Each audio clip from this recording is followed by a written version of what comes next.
और सभी समन संगी बहनों और भाइयों को जय भीम, नमो बुद्धाय, संघं नमामि। जैसा कि आज समन संघ का आदेश हुआ है कि मुझे कंसेप्ट देना है, तो मैं उस आदेश का पालन करने के लिए हाजिर हूँ। साधु हम साधु साधु। हम देखते हैं कि आज के हमारे हालात क्या है।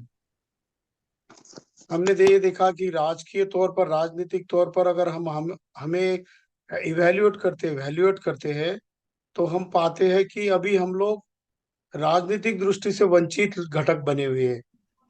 सामाजिक तौर पर तो हमको अलग अलग कर दिया जा रहा है, ये तो बहुत दिन से चल रहा है। लेकिन राजनीतिक तरीके से आज के हालात में एक समाज को जो अम्बेडकरी विचारधारा को मानता है, चाहे वो राजनीतिक हो, सामाजिक हो, सांस्कृतिक क्षेत्र में काम करने वाला हो, या आम वैचारिक में काम करने वाला प्रोफेसर हो, इंजीनियर हो, डॉक्टर हो, ऐसे इंसान को आजकल हमारे देश की निर्मित में कोई वैल्यू नहीं बची है। ऐसा आज का नजरिया बना हुआ है। हम अगर देखते थे, कल की हमने मुंबई में 2 दिन की मीटिंग देखी। इंडिया इंडिया जो एक बना पक्ष, वो बहुत सारे करीब 28 पॉलिटिकल पार्टीज इकट्ठा आए, और उन्होंने एक जगह पर आकर उनका स्लोगन भी ऐसा ही बना जो कि समन संघ का स्लोगन है। वो कहते हैं कि जुड़ेगा भारत, जीतेगा इंडिया। इसका मतलब जुड़ने और जोड़ने का जो मेन फार्मूला है, समन संघ के विचारों से उभरा हुआ फार्मूला है, आजकल बहुत फेमस हो गया है। हम भिक्खु संघ में भी 2-4 बिहारों में हम गए थे, तो उन भिक्खुओं के साथ भी हमने बात की। तो उनका भी यही कहना है कि जुड़ने और जोड़ने की बात करनी चाहिए, लेकिन किस तरीके से करनी चाहिए ये अगर उनसे पूछो तो अलग अलग सोच है उनकी।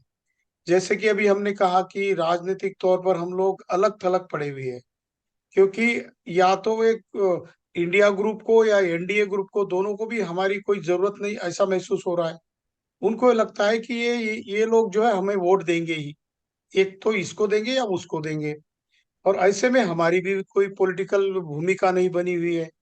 ये क्यों बनी नहीं हुई है? क्योंकि बाबा साहब की विचारधारा यहाँ पर बहुत महत्वपूर्ण है। बाबा साहब कहते हैं कि जब तक हमारी सांस्कृतिक और सामाजिक जड़ें, यानी उन्होंने एनिहिलेशन ऑफ कास्ट में कहा है कि every political revolution precedes culture and social revolution. जब तक हमारी सांस्कृतिक और सामाजिक जड़ें परिपक्व नहीं हो जाती, तब तक हमारा राजनीतिक स्थान जो है वो ज्यादा समृद्ध नहीं हो जाता। और आज भले ही संख्या में हम लोग इस देश के समन संघ का एक जो घटक है जो एससी एसटी को बिलोंग करता है, वो 25 से 30 करोड़ की संख्या में है। और ओबीसी को अगर इसको मिला लेते हैं, तो ओबीसी का घटक मिला के 120 के करोड़ का हमारी संख्या आ जाती है। लेकिन ओबीसी तो अभी फेंस पर खड़ा हुआ है। वो इधर जाऊं या उधर जाऊं, जिस तरफ ज्यादा वैल्यू रहेगी उस तरफ वो कूदेगा। ऐसी उसकी हरदम भूमिका होती है, क्योंकि जैसे बाबा साहब ने कहा कि जो मटका होता है ना, मिट्टी का, उसको बूढ़ नहीं होता, नीचे का भाग उसका ये नहीं होता। तो जिस तरफ उसका भार चला जाता है उस तरफ वो झुक जाता है। तो बाबा साहब कहते हैं कि ओबीसी समाज की हालत भी ऐसी है। ओबीसी समाज हमेशा फॉलोअर क्लास करके रहेगा या फिर गुलाम क्लास करके रहेगा। ऐसी उनकी विचारधारा इसीलिए ये थी क्योंकि ओबीसी जो है सबसे ज्यादा धार्मिक अवडंबर में फंसा हुआ समाज है, फंसा हुआ वर्ग है। अब विद्रोह करने वाला जो वर्ग है, जो कास्ट इन इंडिया में बाबा साहब कहते हैं कि जो आज के अछूत लोग हैं, खासकर अछूत और शेड्यूल ट्राइब के लोग हैं, इन लोगों ने ही ज्यादातर विद्रोह किए हैं। क्योंकि जिसके ऊपर ज्यादा अन्याय होता है वही विद्रोह करने के लिए तैयार होता है, और जो एडजस्टमेंट करने के लिए तैयार होता है वो विद्रोह नहीं कर सकता, वो एडजस्ट होने की बात करता है। ओबीसी समाज आजकल ऐसी हालात में है, उसको जगाने के लिए चले जाओ तो धर्म की तरफ खींचा हुआ चला जाता है। जैसे कि आज दिल्ली की हमने एक एडवर्टाइज देखी, उसमें करीब करीब 4,500 वैकेंसीज निकली हुई है। ओबीसी समाज के लिए सिर्फ 105, यानी 5% जगह रिजर्व रख दी है। तो और ये जो ये अन्य एक पिछड़ा बात। वर्ग के लिए जो आरक्षण दिया था ना अभी, तो उसके लिए 750 का आरक्षण है। एससी के लिए 772 का आरक्षण है। इसका मतलब है कि ओबीसी को सिर्फ 5% आरक्षण दिया जा रहा है, और ओबीसी से कोई आवाज नहीं उठ रही है। जितने भी लोगों ने ट्वीट किए आज के इसमें, जितने भी लोगों ने सोशल मीडिया पे बातें की, वो ज्यादातर सोशल मीडिया के शेड्यूल कास्ट लोगों के चैनल वाले लोग थे, या फिर ट्राइबल लोगों ने आवाज उठाई। ओबीसी समाज ने कुछ भी नहीं उठाया। हालांकि ओबीसी समाज अब ये इंडिया वाला ग्रुप है, उसमें भी शामिल हो सकता है। ऐसे में हमारा रोल क्या है, समन संघ का क्या रोल है, समन संघ की भूमिका क्या होनी चाहिए? तो इसीलिए फिर हमको जाना पड़ेगा हमारे समन संघियों के विचारों की ओर। हमारे समन संघियों की विचार जो है, हमारे पुरखे, उनकी विचारधारा क्या है? तो वो हमेशा बात करते हैं, जैसे कि बुद्ध जो हमारे पहले पुरखे हैं, जिन्होंने एक साउंड बेस पर एससी एसटी ओबीसी आज के या उस वक्त का बहुजन समाज, इसके बारे में ज्यादातर सोचा और उसको समन कहा। समन तो उससे पहले था, लेकिन बुद्ध ने समन शब्द को काफी तवज्जो दी और उसके चार गढ़ बनाए। एक भिक्खु संघ, भिक्खुनी संघ, उपासक और उपासिका संघ, चार प्रकार के संघ बनाए और उसमें ये आइडियोलॉजी डाल दी, बहुजन हिताय बहुजन सुखाय वाले सोच की। वही विचारधारा सारे जितने भी हमारे पुरखे बहुजन समन संघी है, उनकी विचारधाराओं में यही विचारों का प्रादुर्भाव हुआ है और उनके विचारों में यही धागा हमको दिखाई देता है। तो ऐसे में पहला काम क्या करना है, तो फिर हमको बुद्ध की ओर जाना पड़ेगा। बुद्ध इसीलिए कि किसी धर्म के संस्थापक है इसीलिए नहीं, वो इंसानियत की सोच सोचने वाले हैं। और जो भी उनकी विचारधारा है, जो भी उनकी शिक्षा है, वो साइंटिफिक शिक्षा है। इसीलिए बुद्ध की विचारधारा को जो भी कोई अपनाएगा, वो कहीं कोई भी हो, वो हमेशा सुख ही पा सकता है, क्योंकि वो दुख को मिटाने का रास्ता अपनाता है। तो ये दुख को मिटाने का रास्ता हमें अगर अपनाना है और हमको अगली जनरेशन को या हमारे बचे हुए जीवन को अगर सुखी करना है, तो उसके लिए क्या करना पड़ेगा? तो बुद्ध कहते हैं कि इसके लिए सबसे जरूरी चीज है आपके विचारों में आपको परिवर्तन करना पड़ेगा। तो विचार होते कैसे हैं? साइंस ने विचारों को कैसे डिफाइन किया है? तो साइंस विचारों को कहता है कि थॉट जो है, विचार जो है, ये विचार जो है, it is a continuous chain of thought. ये जो ये विचार है, ये मन होता है। और बुद्ध ने मन की ही बात की है। बुद्ध तो मन के सबसे बड़े फिलोसोफर है, सबसे बड़े साइंटिस्ट है। और दुनिया में मन की सबसे ज्यादा खोज किसने अगर की, तो तथागत बुद्ध ने की। और उन्होंने ये भी बताया कि मन को दुरुस्त करने से ही आपको सुख का रास्ता मिल सकता है। इसीलिए वो कहते हैं धम्मपद में कि मनोपुब्बगम्मा धम्मा मनोसेठा मनोमया मनसा च प्रसन्नेन भासति वा करोति वा ततो न सुख मनवेत्वी छायावन पाइनी। आप अपने मन की तरफ पहली बार देखो, मन आपको विचलित सा नजर आएगा और वो इधर उधर भटका हुआ नजर आएगा, क्योंकि वो तृष्णा में लिप्त है। और तृष्णा में लिप्त क्यों होता है? आसक्ति तृष्णा में इसीलिए लिप्त होता है क्योंकि वो अज्ञान में होता है, अविद्या में होता है। और कहते हैं कि अविद्या अपच्य संखारा, अविद्या या अज्ञान ये सारे संस्कारों की जड़ है। और अविद्या में होने की वजह से हम लोग तृष्णा से लिप्त रहते हैं। और तृष्णा में होने की वजह से हम लोग स्वस्थ रहते ही नहीं, हम लोग लालची बने हुए रहते हैं। हमको राग होता है हमारे मन में, द्वेष होता है, लोभ होता है, मोह होता है। और ये सारे दुर्गुण हैं, हमको एक स्थिर तरीके से एक सोच बनाने के लिए, सोच करने के लिए वो एक जगह पर स्थिर नहीं रखते। इसीलिए ये मन को सबसे पहले दुरुस्त करना है। और विज्ञान भी मन को कहता है कि it is a continuous chain of thought is a mind. तो ये मन को हमको सबसे पहले दुरुस्त करने का मार्ग अपनाना होगा। वो कैसा? तो बुद्ध ने उसको तीन भागों में बांटा है, प्रज्ञा में, शील में और समाधि में। उसको आर्य अष्टांगिक मार्ग बोला है। और वो कहते हैं कि जो व्यक्ति अपने मन को दुरुस्त करने की कोशिश करता है, वो सुख की ओर भागता है, सुख की ओर चलने वाला इंसान है। वो जब भी मन के ऊपर सोचेगा कि मेरा मन क्या है, मेरे मन में दुख क्यों है, तो उसको पता चल जाएगा कि ये दुख की वजह से मैं बर्बाद हो रहा हूँ। तो दुख के मिटाने के लिए फिर मैं क्या करूं? तो सुख का रास्ता मैं खोज लूं। और सुख का रास्ता उन्होंने खोजा, वही बुद्ध की विचारधारा थी, जो कि मोस्ट साइंटिफिक विचारधारा है। इसीलिए हमारे समन संघ की पुरखों की विचारधारा बनी है समन की विचारधारा, यानी समता की विचारधारा, स्वतंत्रता की विचारधारा, बंधुत्व की विचारधारा और न्याय की विचारधारा।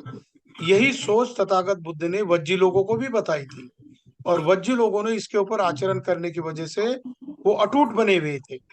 यही विचारधारा को सम्राट अशोक ने अपने एडमिनिस्ट्रेशन में अडॉप्ट किया। तो सम्राट अशोक का शासन सारी दुनिया का सबसे बेहतरीन शासन बोला जाता है।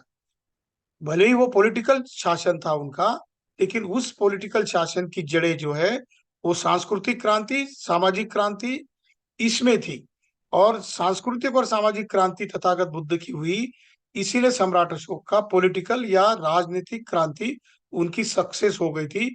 ये बाबा साहब अपने एनिलेशन ऑफ कास्ट में और रेवोल्यूशन और काउंटर रेवोल्यूशन में बात करते हैं। तो ये विचारधारा समन संघ पकड़ा हुआ है।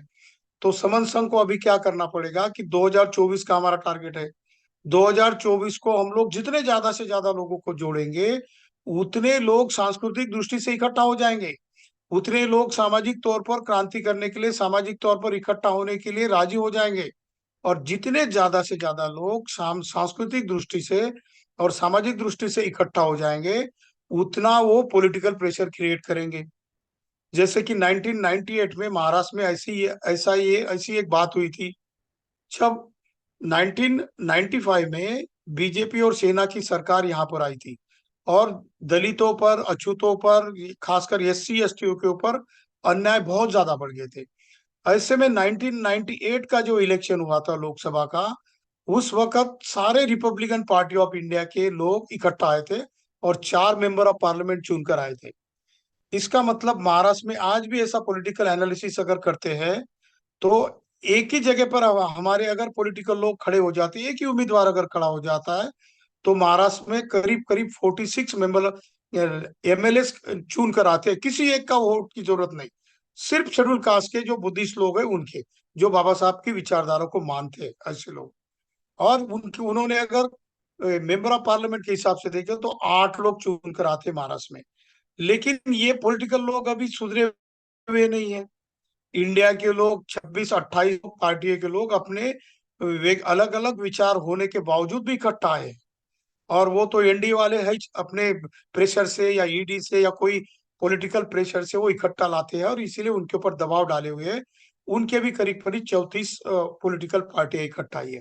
लेकिन हमारी सोच वाले आजकल, जो अम्बेडकरी सोच को बिलोंग करने वाले आजकल, जिन्होंने समन संघ की विचारधारा अपनाने की सोची है, या फिर वो खुद को कहते हैं कि हम समन संघी है, या हम समन है, या हम बुद्धिस्ट है, या हम अनुसूचित जाति जनजाति वाले हैं, या फिर हम भारत के संविधान को मानने वाले, ये लोग कोई प्रेशर, इनके ऊपर कोई प्रेशर नहीं बना है। ये लोग अभी भी इकट्ठा नहीं है, अलग अलग पड़े हैं। कोई कहता है कि मैं खुद चुनाव लड़ूंगा, कोई कहता है कि मैं इसको फिर इलेक्शन के वक्त मैं सोचूंगा क्या करना क्या नहीं करना। तो ऐसे में समन संघ का रोल क्या हो जाता है?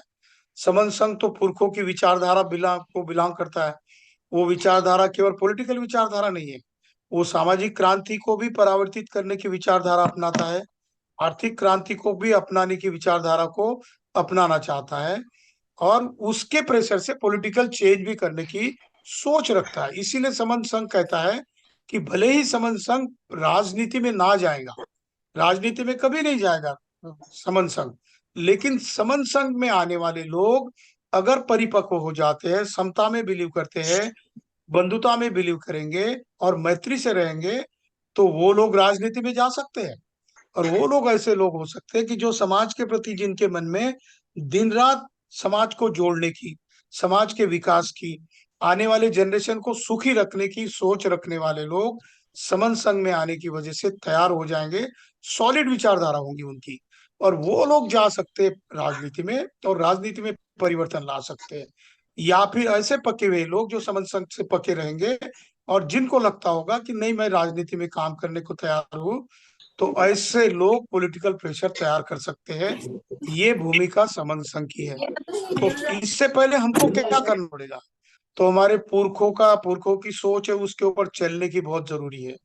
क्योंकि बुद्ध कहते हैं कि तब तक इंसान को सुख नहीं मिल सकता जब तक वो अपने विचारों के ऊपर कंट्रोल नहीं कर सकता। एक अमेरिकन फिलोसोफर है, होरास नाम का, उसका कहना है कि कंट्रोल योर माइंड और इट विल कंट्रोल यू। आप अपने मन को संभालो, मन को ट्रेन करो, अदरवाइज आपका मन आपको गंदगी की तरफ, बुराई की तरफ ले जाएगा। क्योंकि मन तो ग्रसित है, तृष्णा से ग्रसित है, अविद्या से ग्रसित है। और जब तक उसको शिक्षित नहीं किया जा सकता, एक सीधे रास्ते को जाने के लिए उसको ट्रेन नहीं किया जा सकता, तो धम्मपद में लिखा है कि मन एक बंदर जैसा होता है। आज अभी एक एक पल पहले एक डाली पे रहेगा, तो दूसरी डाली पे जाएगा, तो तीसरी, कूदता ही रहेगा, एक जगह पे कभी स्थिर नहीं रहता। मन की अवस्था ऐसी होती है, और ऐसा अस्थिर मन इंसान का बहुत नुकसान करता है। और खासकर हमारी जो काउंटर रेवोल्यूशन हमारे साथ जो हो गई, करीब करीब 7वीं 8वीं 9वीं और 10वीं शताब्दी तक जितनी भी हमारी यूनिवर्सिटियां थी, हम लोग फिलोसोफर थे, वाइस चांसलर थे, व्यापारी थे, हम लोग कलाकार थे, हम लोग संगीतकार थे, हम लोग ज्ञान बांटने वाले हुआ करते थे, हम लोग सुखी समाज से थे, हम समन थे तब। तो उस वक्त हमको तोड़ा गया, एक बहुत गहरी सोची समझी साल से तोड़ा गया। लेकिन हम टूटे क्यों? तो हम बिखरे रहे इसीलिए टूट गए। आज भी हम लोग देखते हैं कि भारत के संविधान ने हमको जोड़ने की बात कही है। चैप्टर 3 अगर देखते हैं हम लोग, जो कि फंडामेंटल राइट है, आर्टिकल 12 से लेकर 35 तक, इसके हर आर्टिकल को आप देखोगे तो संविधान हर इंसान को, इस देश के हर सिटीजन को, हर नागरिक को, हर इस देश में रहने वाले व्यक्ति को इकट्ठा करने की बात संविधान बार बार कहता है। अगर ऐसा नहीं होता तो इक्वालिटी का जो आर्टिकल 14 है, वो ऐसा नहीं कहता कि every citizen is having equal status before law. Equality before law ये इसेंस है आर्टिकल 14 का। तो सारे भारतवर्ष के लोगों को इकट्ठा करने की बात संविधान करता है। लेकिन हम बार बार कहते हैं कि हम संविधान को मानने वाले लोग हैं, संविधान को हम नेता मानते हैं, संविधान ही हमारा मार्गदर्शक है, क्योंकि बाबा साहब ने लिखा हुआ संविधान है, और स्वतंत्रता, समानता और बंधुता को मानने वाला संविधान है। लेकिन उसके ऊपर चलने की हम कोशिश नहीं करते। जब भी बात आती है कि समाज की एक सोच बनने की बात आती है, तब तब हम लोग देखते हैं कि हम लोग बिखर जाते हैं। और किस मुद्दे पर बिखर जाते हैं? तो वो बाजू वाला जो बगल का जो मेरा नेबर है, पड़ोसी है, उसने मुझे एक ऐसा कहा और उसने मुझे वैसा कहा।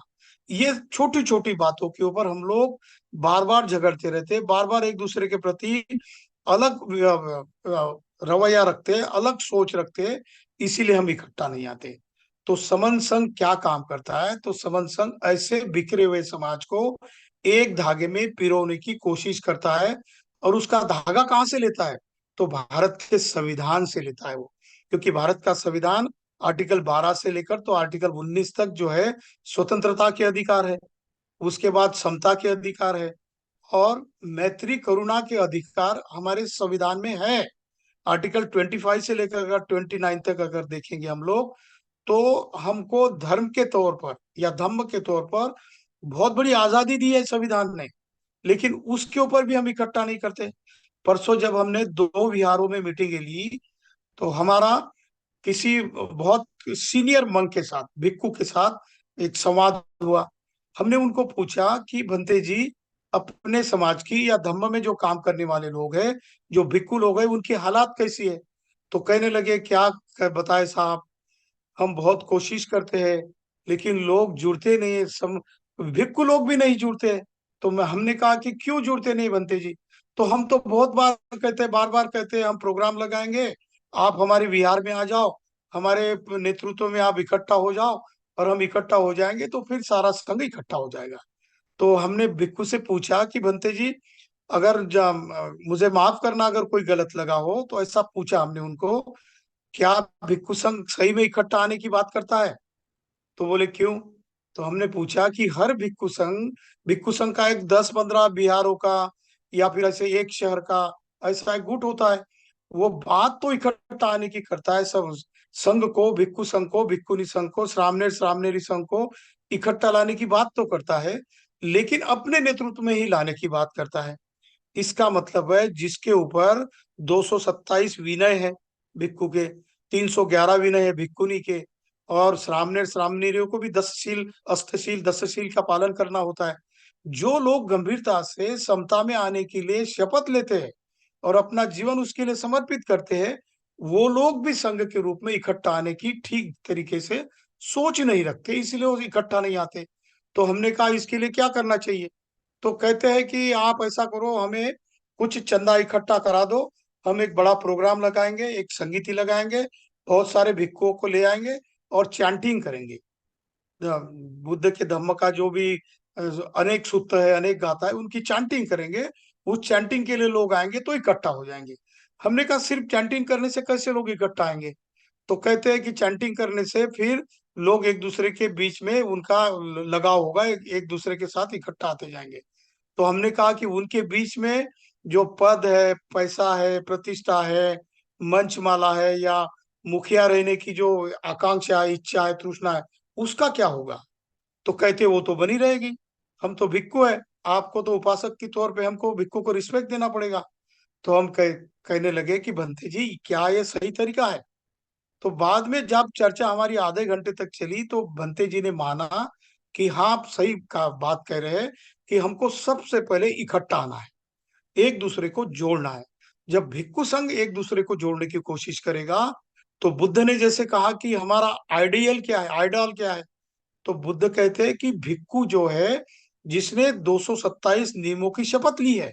इसलिए भिक्खु तो रोल मॉडल है समाज का, कि समाज के बीच में से, लोगों के बीच में जितने भी राग है, द्वेष है, मोह है, लोभ है, जितने भी विकार है, उतने विकारों को तोड़कर इकट्ठा आने वाला जो, जिसने शपथ ली, ऐसा व्यक्ति यानी भिक्खु भिक्खुनी श्रामणेर श्रामणेरी है। तो बुद्ध कहते हैं कि इनकी तरफ देख के समाज के जो उपासक और उपासिकाओं के जो संघ है, वो भिक्खु संघ की ओर और भिक्खुनी संघ की ओर देखेंगे और कहेंगे कि देखो भिक्खु कैसे जुड़े हुए हैं, इनके विहारों में कोई बुरी बात होती नहीं है। ये हमेशा वज्जी जैसे लोग सोचते हैं, ऐसी ही सोच रखते हैं। इसीलिए भिक्खुओं की तरफ देखकर समाज के लोग भी इकट्ठा आ सकते हैं।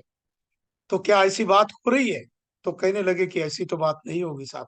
तो इसके लिए क्या करना पड़ेगा? तो हमने फिर उस वक्त हमने समन संघ का जो ग्रंथ है, ग्रंथ हमने उनको भेंट दिया और कहा कि जो मंगल सूत्र है बंते जी, उस मंगल सूत्र में जो 38 मंगल सूत्र बताए हैं, जो आप बार बार कहते हो, उसका चैंटिंग करते हो, भाषण देते हो, प्रवचन देते हो, उसी में से लिए हुए 10 गोल्डन रूल समन संघ ने लिए हैं।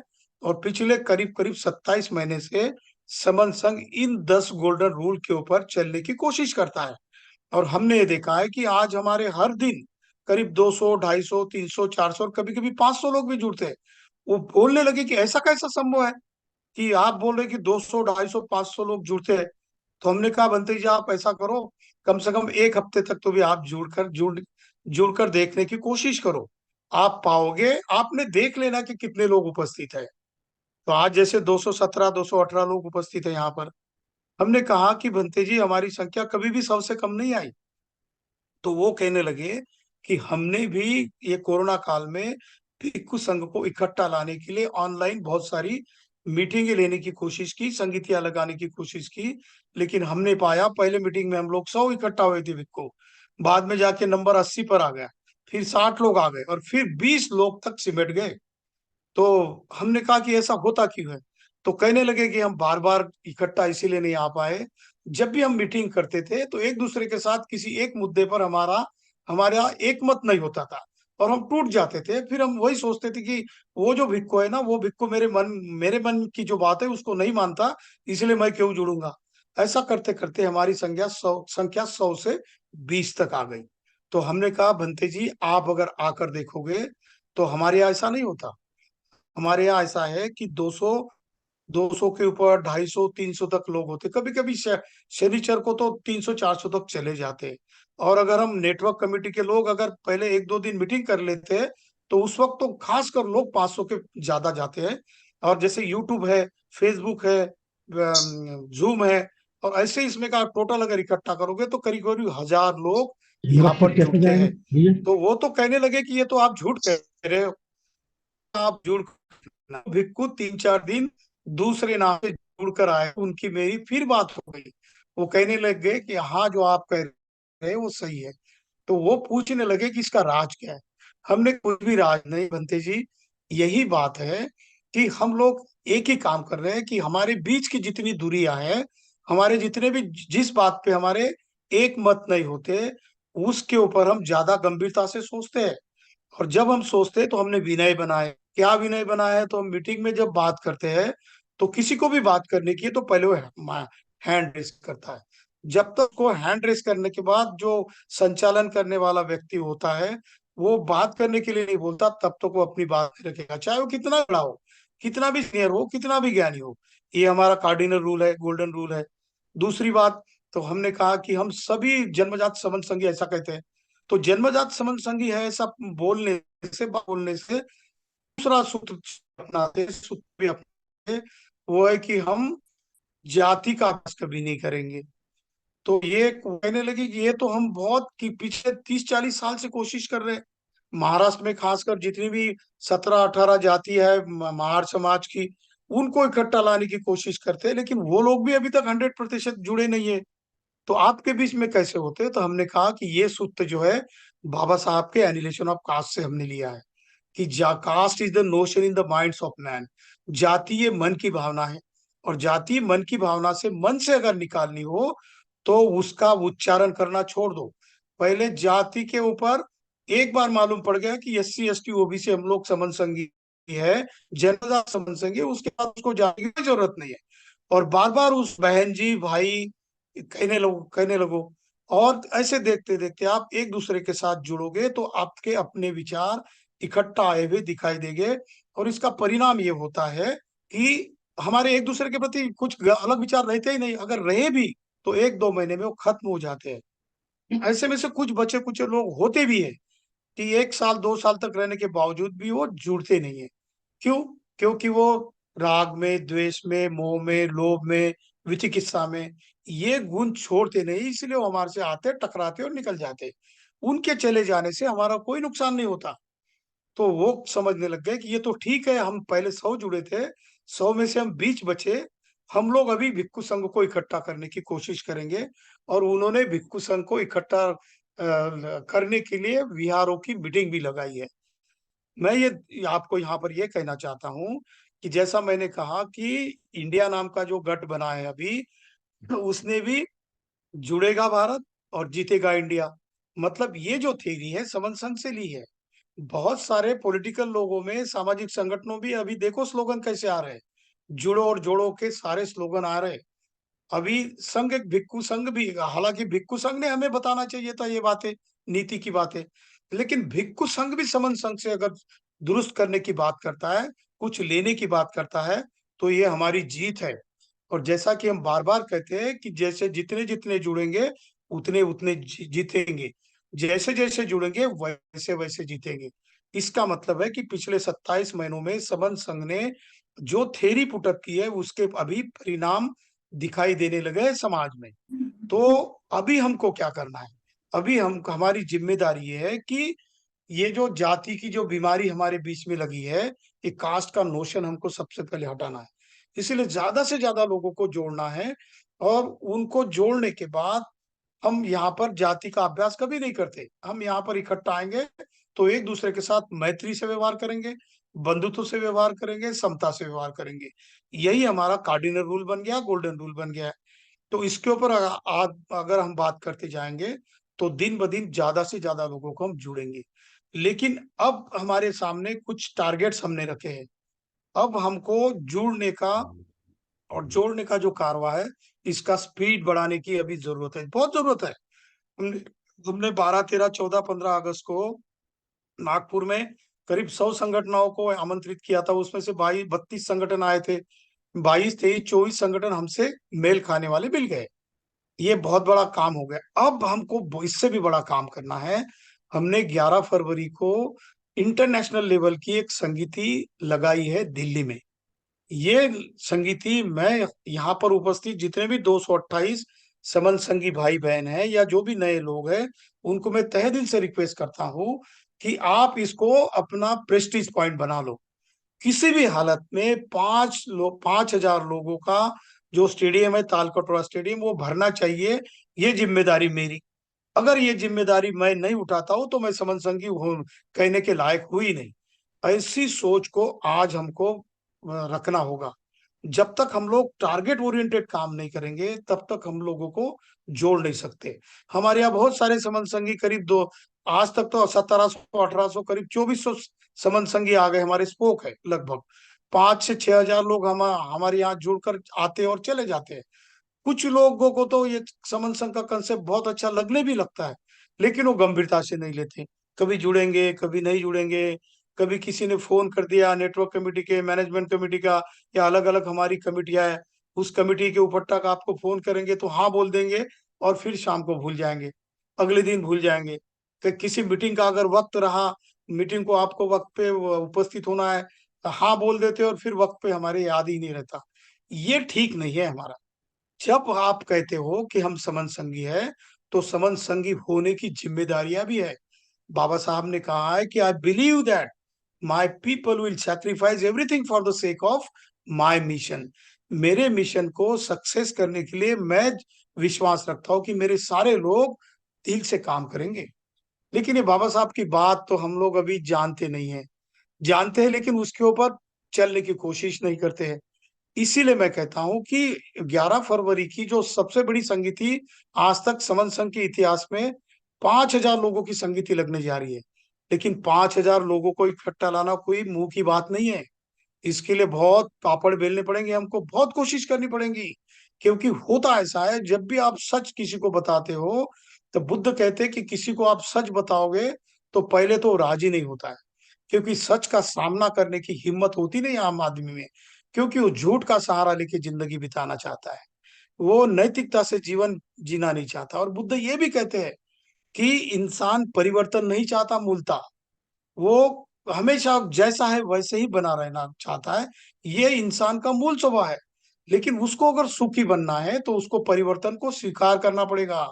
इसीलिए कहते हैं कि understanding is the basic nature of universe. जो दूसरों को समझ लेना ये दुनिया का सबसे बेसिक तत्व है। जो बात हम समन संघ के लोग कह रहे हैं, वो समन संघ की थेरी को, फिलोसॉफी को लोग अंडरस्टैंड ही नहीं करते। क्योंकि ये सच का रास्ता है, और सच के रास्ते पर चलने के लिए कुछ त्याग भी करना पड़ता है। सच का रास्ता जो पथरीला होता है, एकदम से हाईवे, एक्सप्रेस हाईवे नहीं बनता वो। सच के मार्ग पर चलने के लिए आपको बहुत मेहनत करनी पड़ेगी, लोगों की गाली गलौज खानी पड़ेगी, लोगों के विरोध का सामना करना पड़ेगा। आप तो पैसा भी नहीं लेते, चंदा नहीं लेते, आप लोगों को वैल्यू भी नहीं देते, पद से, पैसे से, प्रतिष्ठा से, मंचमाला से उनको अहंकार को भी आप वो वैल्यू नहीं देते। ऐसे में कौन चाहेगा आपके साथ आने का? कौन अंडरस्टैंड करने की कोशिश करेगा? आपको नहीं करेंगे। इसीलिए ये सारा जिम्मा हमारे ऊपर आता है कि मैं आज जितना काम कर रहा हूँ उससे दुगुना, चौगुना और 10 गुना काम करूं। मैं तो जितने भी यहाँ पर रिटायर्ड लोग हैं, जो नौकरी से मुक्त हो चुके लोग हैं, जिन्होंने बाबा साहब के मूवमेंट का बेनिफिट उठाया, उनको तो मैं कहूंगा कि आप सारा बचा हुआ जीवन बस समन संघ के लिए अर्पित कर दो, फुल टाइमर बन जाओ। क्योंकि इससे ज्यादा बढ़िया पुण्य का काम कोई नहीं है। बुद्ध कहते हैं कि जो व्यक्ति सच के पीछे लगता है, तो सच जो है निब्बान के करीब होता है। जो सच की राह पर चलता है, और सच आदमी कब खोज सकता है? जब इकट्ठा आता है। अलग अलग रहने से किसी को सच की खोज नहीं होती। अकेला आदमी सच खोजेगा भी, लेकिन वो उसके जिंदा होने तक ही उसका सच कायम रहेगा। उसके मरने के बाद लोग सिर्फ किताबों में ही पढ़ेंगे या फिलोसोफर ही कहेंगे। कोई हजारों लाखों करोड़ों में एक अंबेडकर बाबा साहब होता है, एक ज्योतिराव फुले, एक बुद्ध होता है, एक सम्राट अशोक होता है। लेकिन अरबों की संख्या में लोग यहाँ पर उत्पादित हो चुके हैं और मर गए, किसी को पता नहीं कि कितने लोग आए और कितने मर चुके हैं। तो इसीलिए सच का रास्ता अपनाना है तो समन संघ के सारे गोल्डन रूल्स को, सारे नीति तत्वों को हमको कड़ाई से उसका पालन करना पड़ेगा।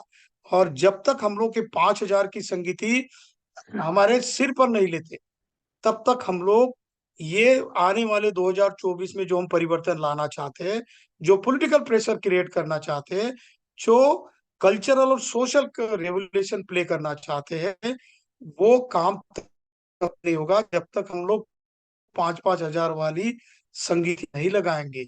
ये एक जरिया है आपकी ताकत बताने का, आपकी ऊर्जा को प्रदर्शित करने का एक बहुत बड़ा जरिया है इकट्ठा हो जाना।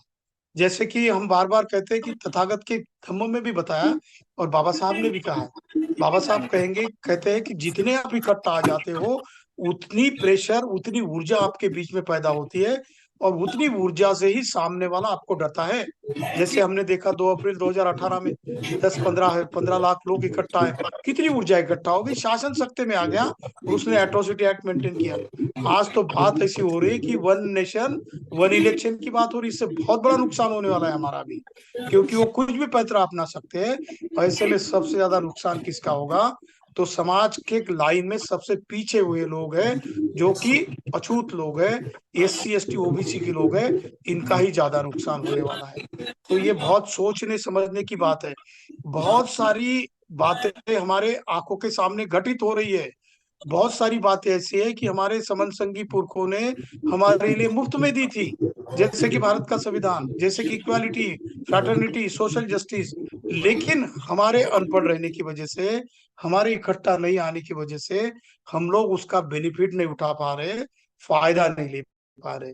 ये फायदा क्यों नहीं ले पा रहे? क्योंकि हम अज्ञान में पड़े हुए हैं, हम इकट्ठा नहीं हो रहे। जैसे हम इकट्ठा होंगे, जैसे हम बड़ी बड़ी संगीतियां लगाएंगे, वैसा प्रेशर ग्रुप तैयार हो जाएगा। आप सोच लो कि दिल्ली एक राजधानी का शहर है, इतना वाइब्रेंट शहर है कि दिल्ली में कुछ भी हो जाए, छोटी सी घटना भी घटित हो जाए तो उसका इफेक्ट है, उसकी वेव जो है सारे देश में ही नहीं, सारे अंतरराष्ट्रीय लेवल पर जाती है। और सोचो आप 11 फरवरी को अगर 5,000 लोग इकट्ठा आ जाएंगे तो कितनी कुछ वेव तैयार हो जाएंगी, कितनी एनर्जी क्रिएट होंगी। लोग आपके पीछे पड़ेंगे कि ये आप कैसे कर सकते हो कि किसी के पास सिर्फ 300 350 रुपए ले रहे हो और उसमें आप 5 लोगों को इकट्ठा ले आ रहे हो। हम तो लाख लाख रुपए लोगों से लेते हैं, फिर भी लोग आते नहीं है और हमारी संख्या होती बनती नहीं।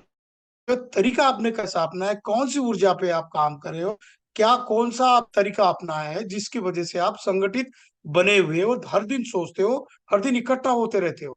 ये सारी बातें लोगों को अचरज लगेंगी और लोग आपकी तरफ मुड़ेंगे, जुड़ने के लिए तैयार। क्योंकि ऐसा होता है, बाढ़ जब आती है ना, तो शुरू में बारिश होती है तो जो छोटा नाला होता है उसका पानी बहुत कम होता है। लेकिन ऐसे हजार तरीके के नालियों के गटर का, इधर का उधर का पानी जब इकट्ठा हो जाता है बारिश का, तो उससे बाढ़ आती है। और बाढ़ में बड़े से बड़े घर रहते हैं, बड़े से बड़े पेड़, 100 साल 200 साल पुराने पेड़, हजारों साल पुरानी कोई इमारत ऐसी आराम से तरीके से बह जाती है। हम पता करते रहते हैं कि ऐसा कैसा होगा, इतनी एनर्जी कैसी होगी। एक एक पानी की बूंद इकट्ठा हो जाती है तो एनर्जी इकट्ठा होती है। इस एनर्जी से ही दुनिया चलती है। क्योंकि ये बुद्ध की खोज है और विज्ञान की भी खोज है। बुद्ध कहते हैं कि सब्बे पई तो लोगो, सब्बो लोको पकंपितो। विश्व है दूसरा तीसरा कुछ भी नहीं, ऊर्जा का प्रज्वलन और कंपन है। बशर्ते कि वो ऊर्जा एक जगह पर इकट्ठा हो जाए।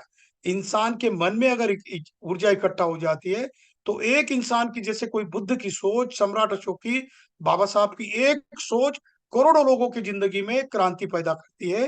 तो एक वाक्य में इतनी एनर्जी होती है। इस एनर्जी के भाव को हमको समझना है। समन संघ ने बहुत ही सही रास्ता पकड़ा है। बहुत सारे लोग सोचते होंगे कि क्या है जुड़ना और जोड़ना। जुड़ने और जोड़ने से ही जिंदगी बनती है, एनर्जी क्रिएट होती है।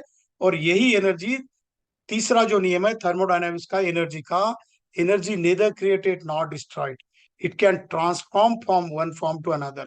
हम बिजली के तार को अगर थोड़ी देर के लिए, एक सेकंड के लिए भी टच करेंगे तो खत्म हो जाते हैं। क्यों?